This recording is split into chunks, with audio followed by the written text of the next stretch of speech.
I hear so many myths from the market, and I speak to executives all the time who are commencing their board careers and have been given quite well intentioned advice, but a lot of this advice is really fundamentally incorrect. And the number one piece of myth based advice is that you should start your board career by doing not for profit, unpaid board work, and you should do multiple board positions, and that this will eventually lead to a commercial paid board portfolio. I cannot tell you how wrong this advice is, and it is tripping a lot of executives up, particularly female board directors. Aspiring female board directors are being told, just go and serve on all of these not-for-profits and get started with your board career. And what happens is they end up with multiple board positions. They end up with committing large amounts of personal time to service those boards. And then 2 to 3 years later, they come to me and they say, oh, well, look, I'd like to now have a commercial board portfolio. And, they're on very small, sometimes very modest not-for-profits. And when we go through the experience and we'll say, well, what was the revenue of that not-for-profit? 100,000. You suddenly start to realize that you've given up all of this time for a very tiny not-for-profit that could barely pay the bills and didn't really achieve very much.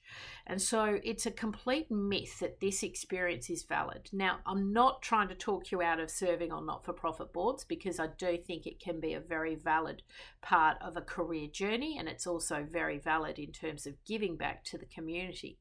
But you have to be really careful that you are going onto the right boards with the right people serving alongside you, that the organisation itself is of a certain size, revenue and complexity, because if you're going into a really tiny board, all you're going to be doing is spending your time trying to raise capital, trying to do fundraising, trying to keep that organisation alive and alight.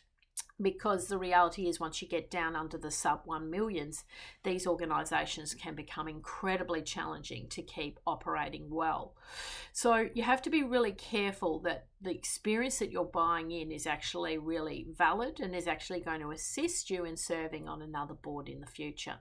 My advice would be to maybe do only one strategic not-for-profit and one small commercial board, and that could be an upstart, a startup type business, it could be a small private company, or it could be a small government board, maybe a statutory body. They would be good experiences. And on the not-for-profit side, don't fall into the trap of thinking that you've got to serve on a charity. Other options are industry boards. Arts boards are also often overlooked and can be incredibly good experiences, and also the sports boards can be very, very helpful.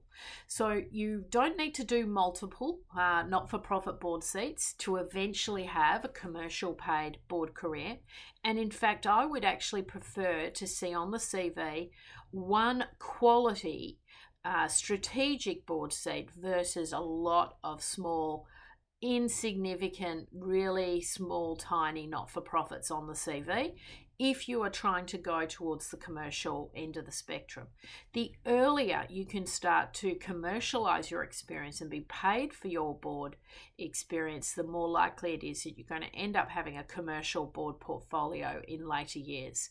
And I spoke to a gentleman just the other week, super high profile, and we were talking about different types of boards, different configurations, what would go into that person's portfolio.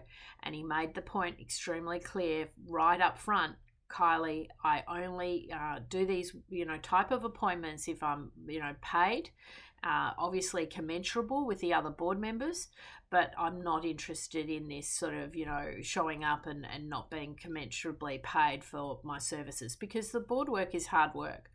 So I think there's a whole raft of advice that is well intentioned but needs to be calibrated, and you need to also at the same time really recognize your own self-worth in the equation.